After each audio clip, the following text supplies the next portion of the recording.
안녕하세요. 한 주간도 평안하셨는지요? 이 예배 가운데 또 예배드리기 위해 모인 저희들 가운데 주님의 은총과 평화가 늘 함께 하시기를 기도합니다.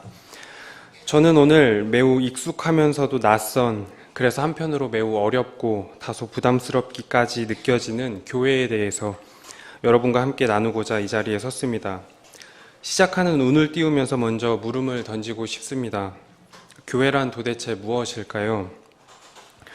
너무나 당연하고 익숙한 나머지 교회에 대한 물음은 낯설기 그지없습니다. 그 물음을 맞닥뜨리는 순간 당연한 듯 무언가 머리에 떠오르기도 하는 것 같지만 알 것도 같고 모를 것도 같기에 그 무언가를 선뜻 말로 표현하는 것도 쉽지 않습니다. 해서 저는 시작하면서 질문에 질문을 더하고 싶습니다. 교회란 도대체 무엇일까요? 또 교회는 왜 그리고 어떻게 존재해야 할까요? 교회가 무엇인지 또 교회는 왜 그리고 어떻게 존재해야 하는지를 묻는 이들에게 하늘의 꿈을 품어 하나님 나라를 이루어 나가야 할 교회의 이상과 땅을 딛고서 존재해야 하는 교회의 현실 사이의 커다란 괴리를 드러내는 몇 가지 표현이 있습니다. 누구나 알지만 아무도 모르는, 혹은 어디에나 있지만 어디에도 없는. 교회는 누구나 압니다. 하지만 동시에 아무도 모릅니다. 이 역설은 오늘날 교회에 대한 인식이 어떠한가를 드러냅니다. 동네 편의점만큼이나 많은 십자가와 교회의 숫자를 통해 그리스도인과 비그리스도인을 가리지 않고 과거와는 달리 누구나 쉽게 접하고 알게 되었습니다. 그러나 그 증가한 숫자와 익숙해진 풍경만큼 교회의 본래적 존재의 의미는 퇴색되어 버렸습니다. 교회의 본래적 존재의 의미와 그 존재의 근거였던 교회의 사명과 역할은 덩달아 희미해져 버렸습니다. 그래서 누구나 알지만 동시에 아무도 모르는 교회가 되었습니다. 마찬가지로 교회는 어디에나 있습니다. 하지만 동시에 어디에도 없습니다. 이 역설은 오늘날 교회에 대한 인식의 반영을 넘어 교회의 본질에 대해 고민하게 합니다. 과거 어디에나 있기를 바라는 마음으로 수많은 교회들이 동네 어디에나 우후죽순 생겨났지만 오히려 한국교회의 양적 팽창은 오늘 교회의 독이 되었습니다. 교회다운 교회는 정작 어디에서도 찾아볼 수 없게 되었고 그래서 어디에나 있지만 동시에 어디에도 없는 교회가 되었습니다. 누구나 알기에 그리고 어디에나 있기에 너무나 익숙한 교회는 동시에 아무도 모르기에 그리고 어디에도 없기에 낯설게까지 느껴집니다. 너무나 익숙한 것 같은데 그토록 낯설게 느껴지다가도 너무나 잘 알 것 같은데 그렇게나 모르겠고 그렇게나 가까운 것 같은데 그렇게나 멀게 느껴지는 게 교회입니다. 교회는 왜 어째서 이 모든 중의적 표현들을 포괄하면서 수렴하게 되었을까요? 그 이유는 그만큼 교회의 이상과 현실 사이의 괴리가 큰 탓입니다. 그만큼 교회의 지향과 반성 사이의 괴리가 큰 까닭입니다. 나아가 암울하고 절망스러운 교회의 현실 앞에서 너무나도 무력하기 때문입니다. 그래서 유독 교회를 말하는 것의 어려움과 곤혹스러움이 큰 것인지도 모르겠습니다. 교회에 관해 말한다거나 교회를 말하는 것은 좀처럼 쉽지 않습니다. 특히 교회에 대해 말하고자 할 때 우리를 더욱 곤란하고 어렵게 만드는 가장 큰 이유는 암울하고 절망적인 교회의 현실입니다. 교회에 대한 세상의 노골적인 비판은 이제 더 이상 새삼스럽지도 않고 비단 어제 오늘의 일이 아닙니다. 사회가 지향해야 할 방향을 가리켜야 할 표지로서의 교회는 이미 오히려 세상의 걱정거리가 된 지도 오래입니다. 변화하는 사회와 세상의 속도를 따라가지 못한 채 그들만의 리그를 형성하여 세상의 모든 장벽들을 철폐하기 위해 생명을 바친 그 예수의 이름으로 이런저런 장벽들을 굳게 세우고 경계선 밖의 이들을 경멸하고 혐오하는 데 앞장서고 있습니다. 세간의 지탄에도 아랑곳하지 않고 세습을 강행한 한국의 대표적인 어느 한 대형교회의 모습이 꼭 그렇고 동성애 척결하는 일이 마치 기독교와 문명에 사활이 걸린 것처럼 호들갑을 떠는 여느 보수기독교 단체와 교회의 모습이 꼭 그렇습니다. 정말 안타까운 것은 일부의 모습이 아닌 데 있습니다. 일부 보수적 교회나 단체가 아니라 교단을 막론하고서 누가 얼마나 후진지, 누가 얼마나 퇴행적인지를 겨루기라도 하듯 각 교단의 총회에서는 망조의 끝을 보여주고 있습니다. 시민으로서 기본적으로 갖추어야 할 사회적, 도덕적 감수성은 물론 신앙인에게 필수적인 종교적 감수성에 있어서도 이미 매우 퇴행적이라는 사실을 만천하에 제 스스로 드러내고 있는 꼴을 부인하지 않을 도리가 없습니다. 사회와 세상은 빠르게 변화하고 있는데 교회는 오히려 퇴행하고 있으니 할 말이 없습니다. 믿음을 지킨다는 명분으로 실은 자신들의 종교적 기득권만을 수호합니다. 믿음은 지키는 것이 아니라 나아가는 것임을 새삼 되새기지 않을 수 없습니다. 세상이 인위적으로 만들어 놓은 온갖 장벽들을 철폐하여 모두가 소통하는 세상을 연 것이 예수의 삶인데 그의 몸이 되어야 할 교회는 오히려 수많은 장벽을 쌓아 올리고 있습니다. 심각한 자기 배반이 아닐 수 없습니다. 예수교회가 예수를 배반한 심각한 자기 배반을 비꼬아 한완상 선생님은 예수 없는 예수교회라고 통탄하셨던 것을 기억하고 또 자기 반성과 성찰을 잃어버린 채 세상과 담을 쌓고 그저 맹목과 독단으로 치닫는 교회의 현실을 비꼬아 기리성 선생님은 아직도 교회 다니십니까? 하고 일갈하셨던 것을 기억합니다.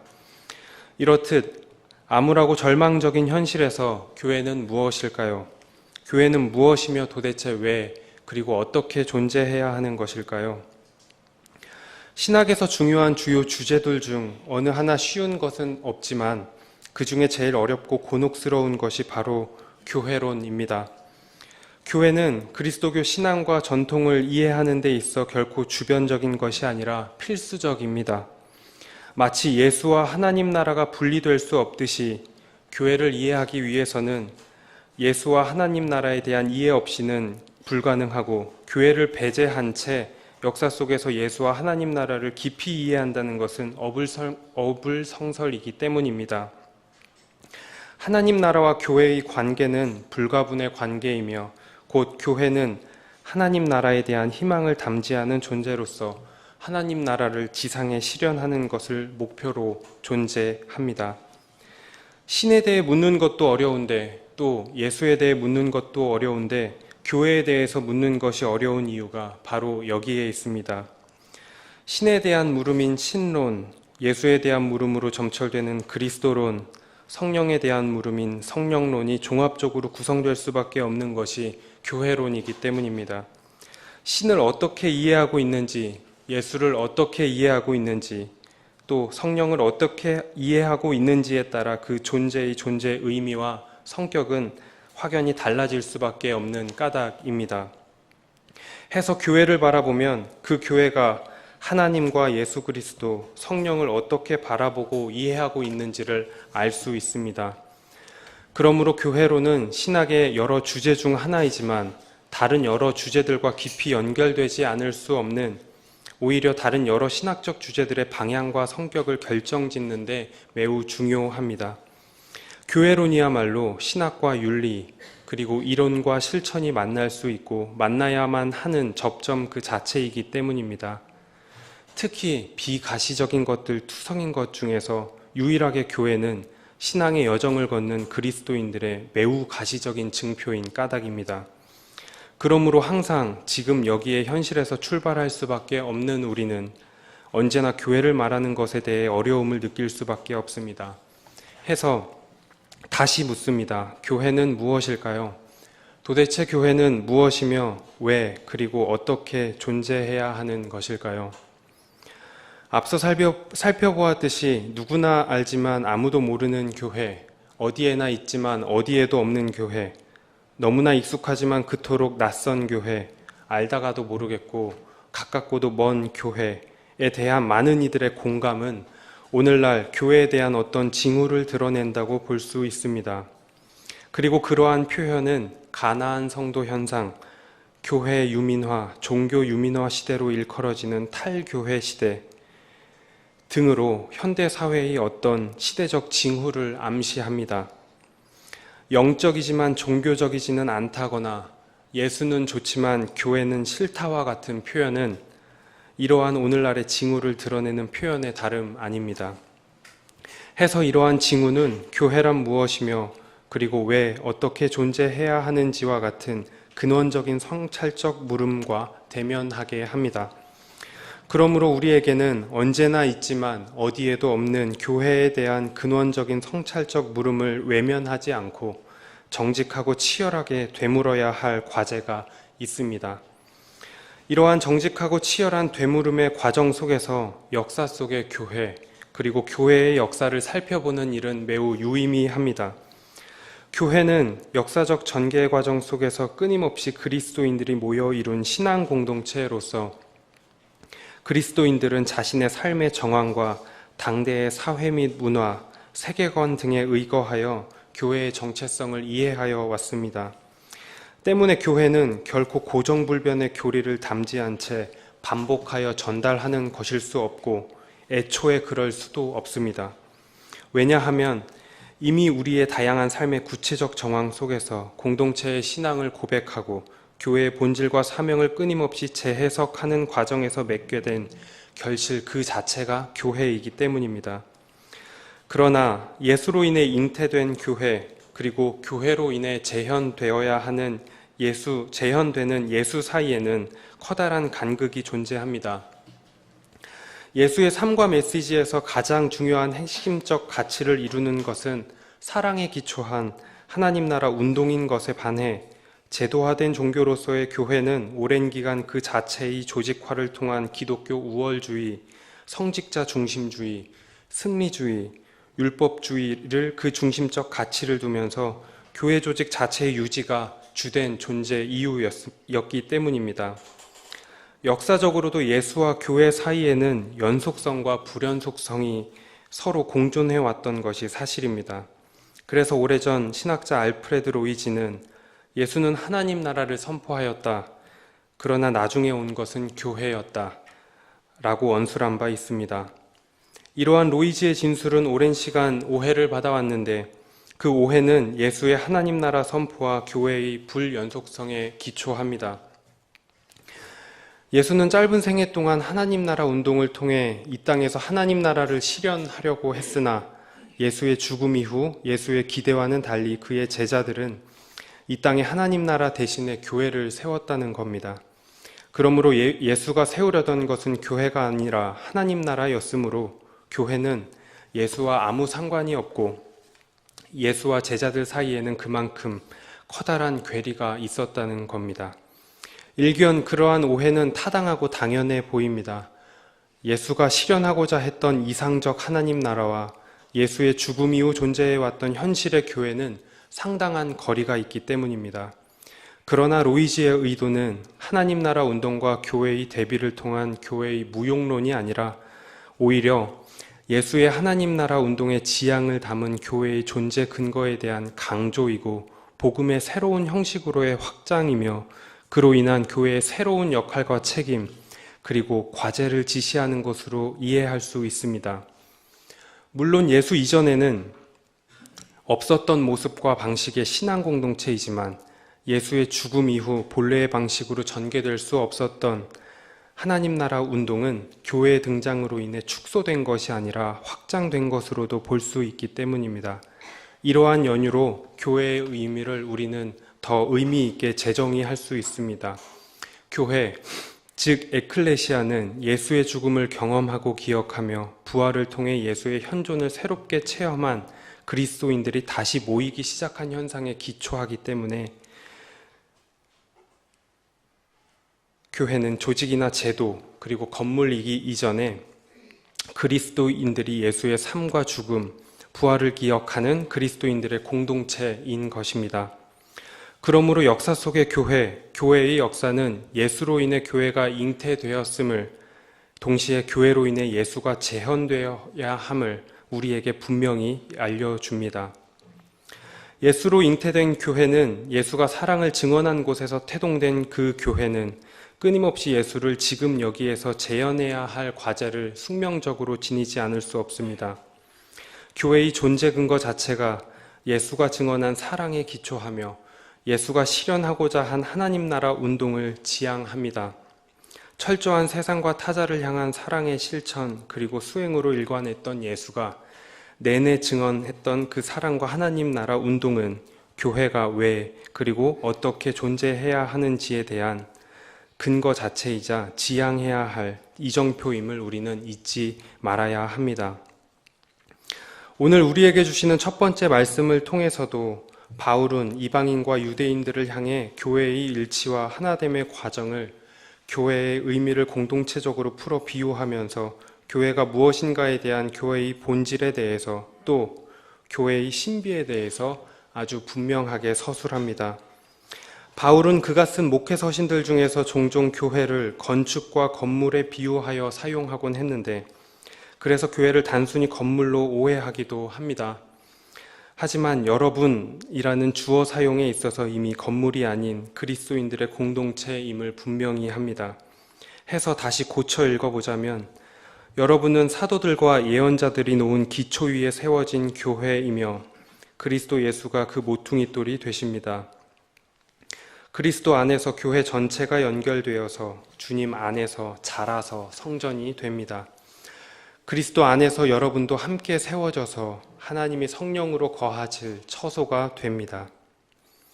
그리스도 예수가 모퉁이 돌이 되고 사도들과 예언자들이 놓은 기초 위에 세워진 교회는 단순히 거기서 그치는 것이 아니라 그리스도 안에서 전체가 연결되어야 하며 또한 끊임없이 자라나야 합니다. 그리스도 안에서 함께 세워져 나가는 과정을 통해 하나님이 성령으로 거하실 처소, 곧 교회가 이루어집니다. 그리고 되어 갑니다. 나아가 우리는 교회는 무엇인가라는 물음을 넘어 교회는 무엇이어야 하는가로의 물음의 전환을 통해 교회의 존재의 의미와 역할을 보다 깊게 성찰할 수 있습니다. 그렇다면 교회는 무엇이어야 할까요? 오늘 우리에게 주시는 두 번째 말씀은 익히 너무나도 잘 아는 예수의 산상수훈 말씀 중 일부입니다. 여러분은 세상의 소금입니다. 여러분은 세상의 빛입니다. 이 말씀은 세상과 그리스도인의 관계에 대한 예수의 가장 유명한 명제입니다. 그리스도교와 교회의 본질에 대해 이보다 더 분명할 수 없을 정도로 표현은 매우 적확합니다. 특별히 소금이 되라고, 빛이 되라고 말씀하시지 않고 분명하게 소금과 빛이라고 말씀하십니다. 이는 우리의 믿음의 행위를 향한 말씀이 아니라 우리의 존재를 향한 말씀입니다. 소금과 빛은 그 고유의 행위로서 작용하지만 소금이 짠맛을 내고 빛이 밝음을 드러내는 것은 그저 자신의 존재가 그러하기 때문입니다. 거기에는 어떠한 가식이나 의도가 숨어 있지 않습니다. 그저 존재의 됨됨이가 그러할 뿐입니다. 그러한 의미에서 그리스도교와 교회의 존재 자체가 세상의 소금과 빛이며 그 역할과 기능 또한 마땅히 소금과 빛이어야 합니다. 마땅히 교회는 그래야만 하고 이것이야말로 교회가 존재해야 하는 궁극적인 이유가 될 것입니다. 그렇다면 오늘날 지금 여기에서 세상을 향한 교회의 소금과 빛의 존재적 사명 그리고 책임적 역할은 무엇이고 어떻게 되어야 할까요? 저는 여기서 오늘날의 한국교회 위기를 초래한 근본 이유를 공공성의 상실 및 붕괴에 있다고 생각합니다. 최근 공공성이라는 화두가 크게 회자되고 있습니다. 공공성이라는 화두는 더 이상 우리에게 낯설지 않습니다. 종교뿐 아니라 사회와 정치, 경제 등 우리의 삶을 두루 구성하는 전 영역에 걸쳐 그 논의가 활발하기 때문입니다. 그리고 이러한 공공성의 의미는 시간이 거듭될수록 그 중요성과 의미가 깊어지고 있습니다. 이러한 배경에는 이미 우리의 삶을 구성하는 전 영역에서 그 이해관계들이 얽히고 설켜 충돌하는 지점들이 많아지고 있기 때문입니다. 현대사회에서 어쩌면 이는 필연적입니다. 나아가 이것은 비단 우리의 문제일 뿐만 아니라 전 세계 인류가 공유해야만 하는 기후변화와 에너지, 전쟁, 난민 등 국가와 국경을 초월한 사안들이 가득한 이전과는 달라진 우리네 삶을 반영합니다. 예를 들어 최근에 이슈였던 난민 문제를 바라보는 시각도 나와 너의 문제, 국가와 국가의 문제를 넘어 현대 사회의 필연적 조건으로서의 공공성의 문제로 접근한다면 우리의 시각은 그만큼 넓고 의미 있게 변화할 수 있을 가능성이 주어집니다. 이렇듯 공공성에 대한 활발한 논의는 더 이상 혼자서는 삶을 감당하기 어려운 불가능한 시대 앞에서, 그런 흐름 안에서 모두가 점점 도래하는, 그래서 직면하지 않을 수 없는 파국적 미래 앞에서의 몸부림일 것입니다. 물론 공공성 자체가 우리가 직면한 다양한 삶의 문제들을 풀어내는 유일한 답이 될 수는 없겠지만 하나의 단초를 마련하는 계기가 되기에는 충분하다고 생각합니다. 그러한 의미에서 공공성은 동시대를 살아가는 모든 이들이 우리 앞에 산적한 문제와 사안들에 대해 함께 논의하고 무엇보다 민주적으로 풀어나가야 한다는 과정적 의미와 총체적인 문제의식을 동시에 담고 있습니다. 누군가의 말처럼 민주주의 없이도 공공의 사업은 얼마든지 가능하지만 공공의 삶과 공공의 이익은 민주주의 없이는 결코 확보될 수 없는 까닭입니다. 이러한 오늘날의 시대적 풍경 속에서 다시 한국교회를 보지 않을 수 없습니다. 한국교회가 사회로부터 가장 많은 지탄과 멸시, 사회적 불신과 냉소의 대상이 된 것은 다름 아닌 공공성의 상실 및 붕괴를 넘어 이기적 탐욕으로 무장하여 세상과 불화하고 있기 때문입니다. 세상과 사회의 손가락질에도 아랑곳 않고 이기적 탐욕으로 무장하여 세습을 강행한 한국의 대표적인 어느 대형교회의 모습이 그렇고, 이를 통제하고 견제해야 할 교단 총회가 옹호하는 모습이 또 그렇습니다. 종북 좌빨이라는 구호를 내세워 사회의 공론장을 철저하게 무시하던 이들이 이제는 동성애 척결이라는 구호를 내세워 사랑하니까 반대한다며 세상과 사회의 혐오를 앞장서서 조장하는 보수 기독교 단체와 교회의 모습이 꼭 그렇습니다. 비교적 최근에 이르러 교회 안팎에서는 다양한 반성과 성찰의 시도가 있었는데 그 가운데서도 단연 핵심을 이루는 주제는 공공성에 대한 문제였습니다.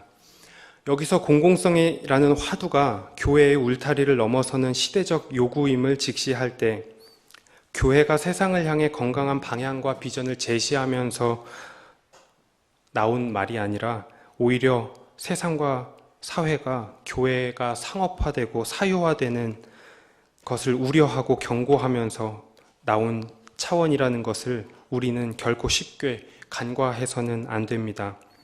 교회가 세상을 염려하는 것이 아니라 세상이 교회를 염려하는 현실의 상황을 매우 적나라하게 보여주고 있기 때문입니다. 이게 나라냐고 외치며 국가 권력의 사유화를 바라보며 지난 겨울 내내 굳세게 촛불을 들었지만 교회 권력의 사유화를 바라보며 이게 교회냐고 우리는 왜 외치지 못하게 되었을까요? 어쩌면 국가 권력보다 더 공고하고 치밀하게 짜여진 권력의 구조와 그 배타성과 폐쇄성 때문인지도 모르겠습니다. 그러므로 오늘날 지금 여기에서 교회를 치열하게 고민하며 물음을 던질 때 우리는 바로 공공성의 문제를 그 핵심에 두어야 합니다. 하나님 나라는 교회의 존재 이유입니다. 그러므로 교회는 언제 어디서든지 하나님 나라를 사건화시키면서 하나님 나라 운동을 펼쳐야 하는 사명을 지닙니다. 이것은 교회의 본질이자 사명입니다. 신학자 손규태는 하나님 나라가 지상에 평화와 화해를 실현하는 것이라고 할 때 그것은 곧 세속적인 말로 표현하면 세상의 공공성을 실현하는 것이라고 강조합니다.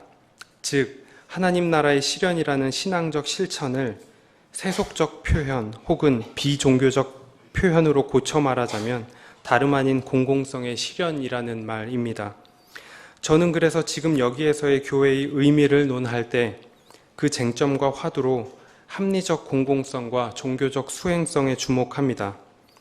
교회는 합리적 공공성에 기초해야 하며 나아가 그것만으로는 환원되지 않고 그것을 넘어서는 종교적 수행성을 견지해야만 하는 존재적 사명과 책임적 역할을 지니고 있기 때문입니다.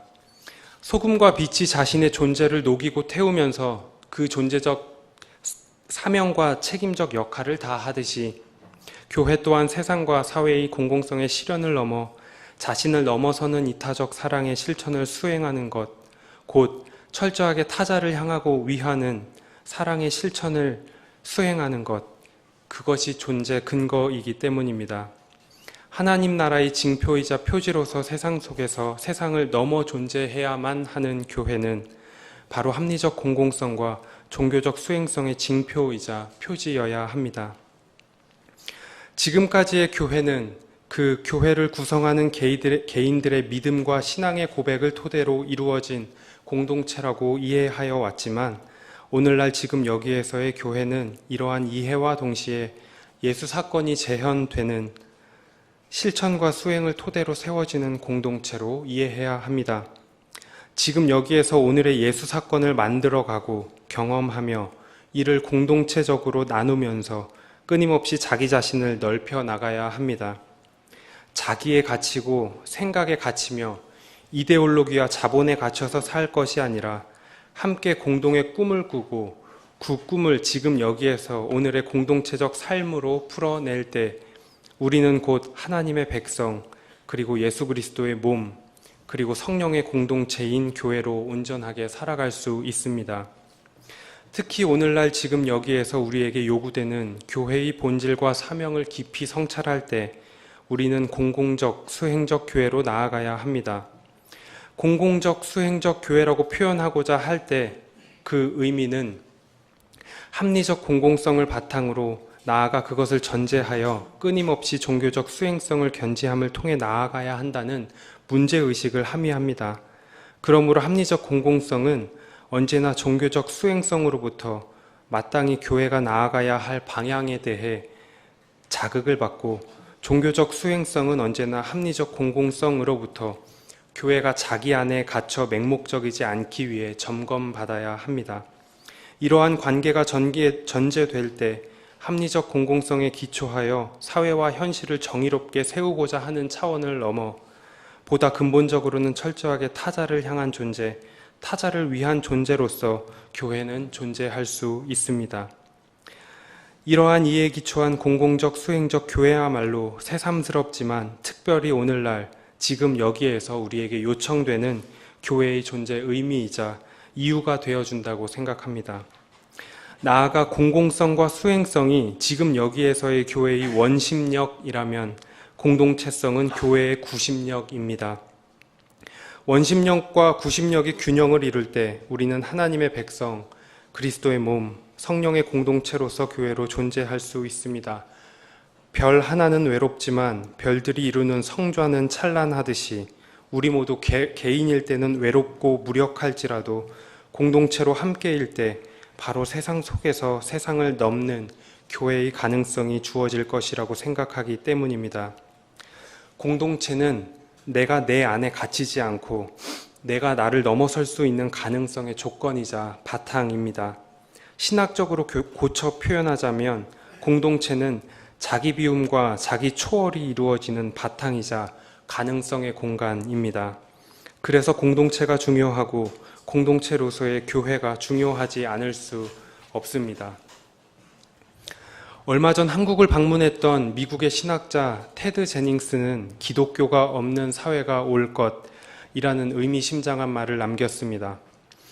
나아가 지금 교회는 복음의 감옥이라는 뼈아픈 말로 교회의 현실을 단도직입으로 일갈했습니다.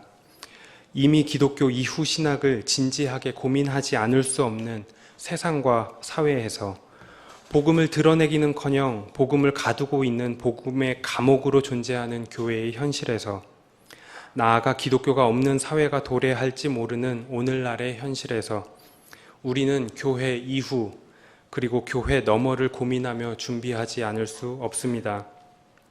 이미 그 징후는 시작되었습니다. 가나안 성도 현상, 교회 및 종교의 유민화 현상 등으로 압축되어 표현할 수 있는 오늘날의 여러 탈교회 시대의 여러 징후는 교회가 과거에 유지해오던 존재 방식이 더 이상 적절하지 않음을 보여주고 있는 경고입니다.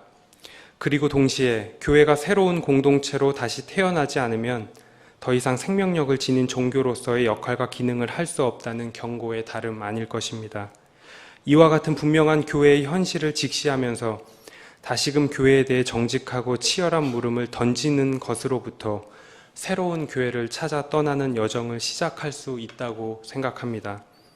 새로운 교회를 찾는다거나 새로운 교회가 온다거나 하는 것 자체가 오늘날의 답답한 현실을 고스란히 담아 보여주는 징표이기도 하겠으나 한편으로 회의적인 것도 사실입니다. 그러나 한 가지 명심해야 할 것이 있습니다. 그리스도교 교회의 역사는, 그리고 교회론의 역사는 늘 새로운 교회를 고민하고 찾아 떠났던 지난한 여정 자체였음을 잊지 말아야 합니다. 새로운 교회를 찾는다는 것은 언제나 교회의 본래적인 오랜 의미를 되찾는 여정 그 자체였습니다. 그래서 교회를 생각할 때 두렵고 회의적이며 무력할지라도 우리는 교회를 포기할 수 없습니다. 언제나 우리는 지금 여기에서 출발할 수밖에 없고 그리스도인으로서의 교회의 의미를 계속해서 묻지 않을 수 없기 때문입니다. 여기에 교회 존재의 바탕을 이루며 교회 존재의 방향을 지시하는 공공성과 수행성이라는 화두는 오늘날 지금 여기에서 교회 존재의 핵심 근거이자 이유라고 생각합니다. 하나의 교회를 그저 더하는 것이 아니라 교회의 진정한 참된 그 의미를 되새겨 나아갈 때 우리는 언제나 있지만 어디에도 없는 교회를 넘어 언제나 있어야 하고 어디에도 있어야만 하는 교회가 되어 나아갈 수 있다고 생각합니다. 절망스러운 교회의 현실에서 교회가 준 상처 속에서도 우리는 굳이 교회라는 이름으로 세길 공동체로서의 신앙의 삶을 포기하지 않고 있습니다. 그 이유는 무엇인가요? 저는 바로 여기에 답이 그리고 희망이 있다고 믿습니다. 예수 따름이라고 고백하는 우리도 불연속성이 아닌 연속성에 기초하여 이해한 교회의 역사적 맥락 속에 오늘 지금 여기에 놓여있는 까닭입니다. 나아가 새길교회는 그 태생으로부터 교회의 새삼스러운 존재 의미를 되물으며 시작한 운명임을 우리는 잊지 말아야 하겠습니다. 새길교회를 시작하게 했던 그 물음을 포기하지 않고 오늘도 지금 여기에서 치열하게 끊임없이 되물을 때 우리는 하나님 보시기에 아름다운 공동체 새길교회를 이루어 나갈 수 있을 것입니다. 그러기를 간절히 바라는 저와 여러분이 되기를 기원합니다. 기도하겠습니다.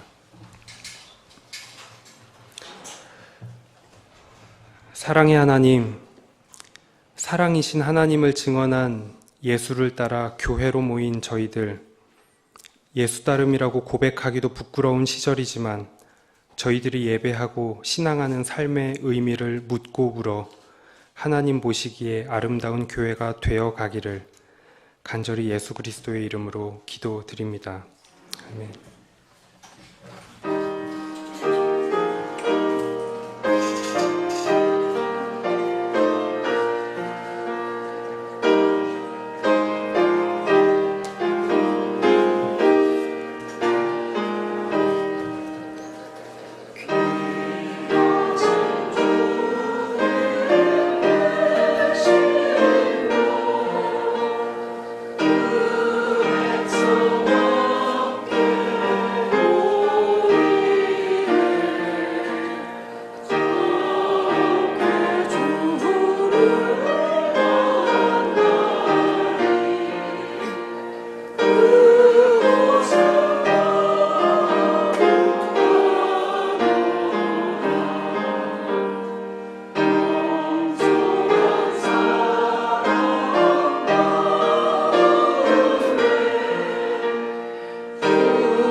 수고의 결실을 여기 드립니다.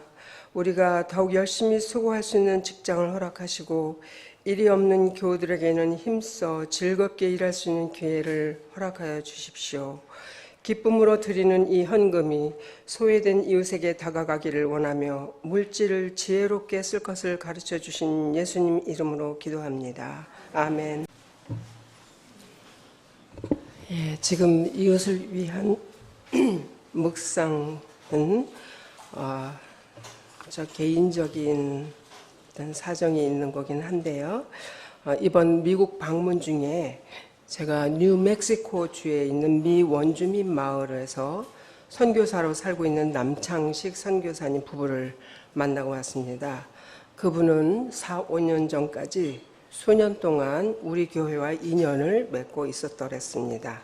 그분을 통해서 미 원주민들이 현재 어떻게 지내고 있는지 듣고 또 직접 그들을 만나고 충격을 받았습니다. 여러분들이 다 아시겠지만 미 원주민들은 1만 년 전서부터 미 대륙에 살아왔으나 콜럼버스의 미 대륙 발견 이후 청교도들을 포함한 유럽 백인들의 무자비한 식민정책, 서부 개척으로 자기들이 살던 비옥한 땅에서 쫓겨나 불모의 땅에서 무력하게 살아가고 있습니다. 얼굴 흰 사람들은 그들과의 약속을 지키지 않았고 그리스도의 이름으로 학살하고 압박하여 수천만 명이던 이 넘던 숫자가 30만 명으로 줄었습니다. 인디안 보호구역 안에서 살아야만 정부 보조금을 받기 때문에 아무 농사도 지을 수 없는 고립되고 삭막한 진흙 토양을 떠날 수가 없습니다. 정부의 원주민 말살 정책은 현재 진행형입니다. 남 선교사님은 기독교 선교사로서 그들에게 속죄하는 마음으로 그들의 자녀 교육을 위해 애쓰고 있습니다. 그것만이 희망이라고 믿기 때문입니다. 이제 그 미국 원주민들이 평등하게 인간답게 살아가게 되도록 함께 기도해 주시기를 요청드립니다.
하나님, 세상 모든 사람들이 다 당신의 자녀임을 믿습니다.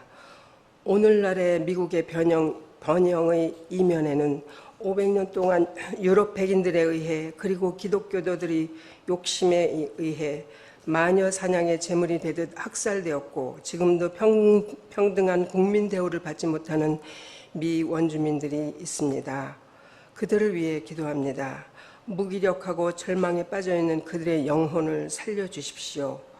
우리가 미국 선교사로부터 전해받은 당신의 은총이 다시 그들로 향하게 해 주십시오.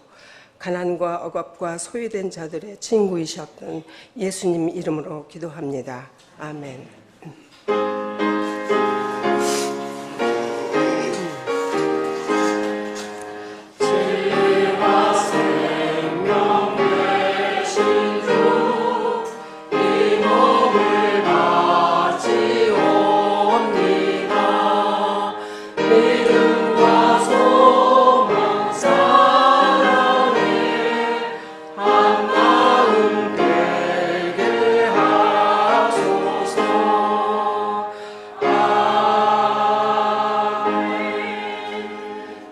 같이 세계신앙을 고백하십시다. 우리는 우주 만물을 창조하시고 역사를 주관하시며 품어 인도하시는 하나님을 믿습니다. 우리는 모든 악으로부터 우리를 해방하여 새 사람으로 일으켜 주시는 예수 그리스도를 믿습니다. 우리는 모든 생명들이 서로 소통하도록 이끌며 고난과 절망 속에서도 우리에게 언제나 새로운 희망과 능력을 주시는 성령을 믿습니다. 우리는 교회가 예수 그리스도의 십자가와 부활에 동참하고 자매 형제들이 사랑의 교제를 나누는 신앙 공동체임을 믿으며 창조의 보존과 완성을 위해 인간의 생명과 존엄을 지키기 위해 하나님의 정의와 평화의 실현을 위해 우리의 삶을 바칩니다. 우리는 자신을 비우고 고통받는 모든 생명의 이웃이 되어 하나님 나라 복음을 위해 헌신하기로 다짐합니다.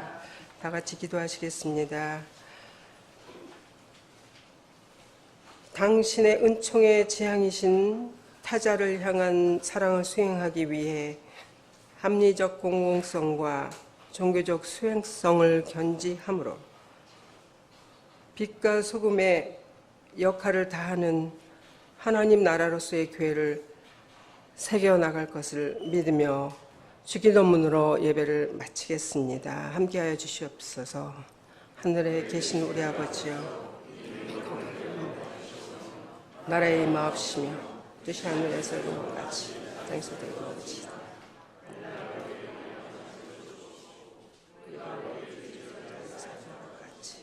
우리 죄를 사하여 주옵시고 우리를 시험에 들게 하지 마옵시며 다만 땅에서 구하옵소서.